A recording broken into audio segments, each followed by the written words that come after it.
मैं दिग्विजय फिर से स्वागत करता हूं आपका स्कोर हाई क्लासेस के यूट्यूब चैनल पर। आज हम क्लास 10th में आप लोगों के लिए बहुत ही इंपॉर्टेंट टॉपिक लेकर के आ गए हैं, जो टॉपिक है क्लास 10th फिजिक्स के इलेक्ट्रिसिटी से, जहां पे आज हम सीखेंगे कि कैसे पैरेलल कॉम्बिनेशंस ऑफ रेजिस्टर्स में करंट को डिस्ट्रीब्यूट किया जाता है स्टूडेंट्स। क्योंकि जो पैरेलल कॉम्बिनेशन है उसके अंदर जो करंट होती है वो डिफरेंट जाती है। सारे रजिस्टर्स के अंदर करंट कैसे जाती है, बिल्कुल डिफरेंट जाती है। आओ कैलकुलेशन से इसको सीखें। क्या है topic? Current distribution in parallel combination of registers. Registers के पैरेलल कॉम्बिनेशन के अंदर किस वे में, किस टाइप से करंट डिस्ट्रीब्यूट होगी, आइए उसको सीखते हैं क्वेश्चन की हेल्प से। क्वेश्चन में क्या लिखा हुआ है? Find current in each resistor, और यहां पे भी लिखा हुआ है find current in each resistor. एक क्वेश्चन है जिसमें मैंने दो रजिस्टर पैरेलल में लगाए हैं, एक क्वेश्चन यहां से जिसमें मैंने तीन रजिस्टर किसमें लगाए हैं? पैरेलल में। दोनों में मैंने 12 वोल्ट की बैटरी लगाई है, इसमें भी मैंने 12 वोल्ट की बैटरी लगाई है। तो सबसे पहले हम क्या कैलकुलेट करेंगे? सबसे पहले हम यहाँ पे ओम्स लॉ लगाएंगे। क्या लगाएंगे? Ohm's law. देखो ओम्स लॉ क्या बोलता है? ओम्स लॉ बोलता है V is equals to I total into R equivalent. किसी भी सर्किट में जो V है वो I इंटू आर के इक्वल आता है। तो I यहां से क्या आ जाएगा? टोटल, मतलब यहां से जो टोटल करंट निकलेगी वो है I की वैल्यू। क्लियर है? और R इक्विवेलेंट आप लोगों को पता है कि जब भी पैरेलल में कॉम्बिनेशन आता है तो 1 अपॉन R इक्विवेलेंट का फॉर्मूला क्या बनता है? 1 bye R1 plus 1 bye R2।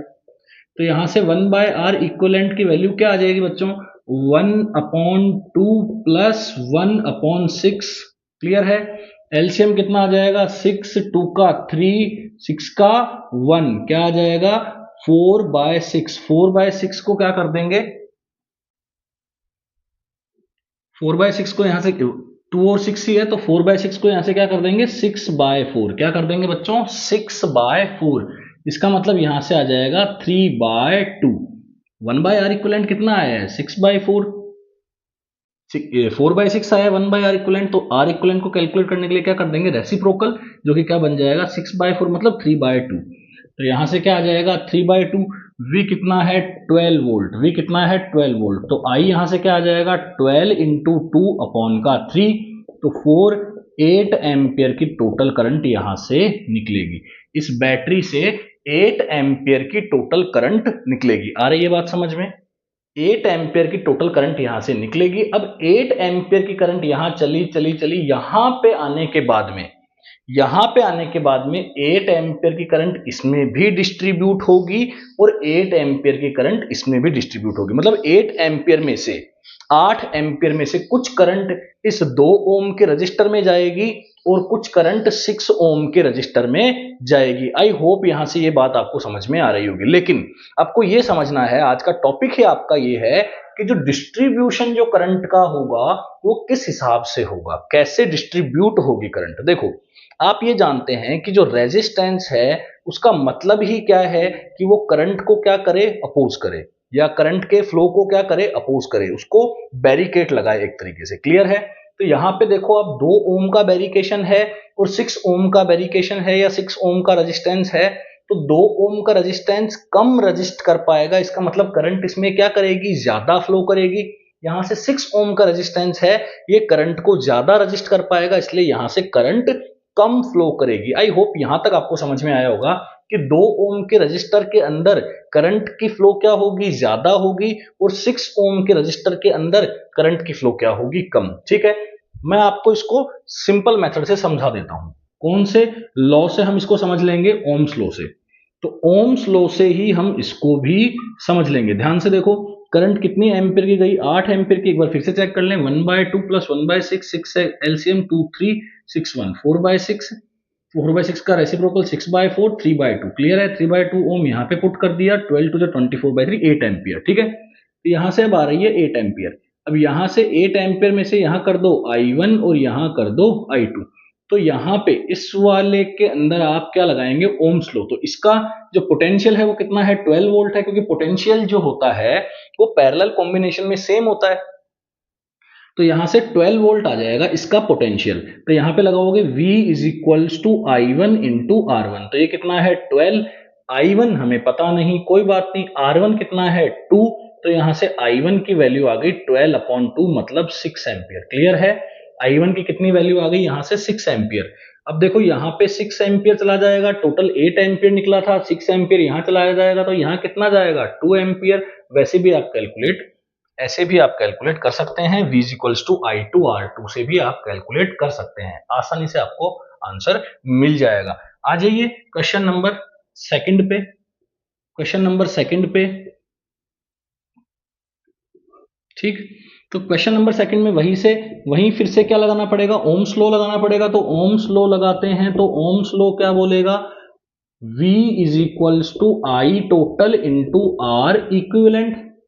I total into R equivalent, I total into R equivalent समझ में आ रहा है आप लोगों को, दिख रहा है यहां से, क्लियर है, आराम से दिख रहा है, कोई इशू नहीं, ठीक है।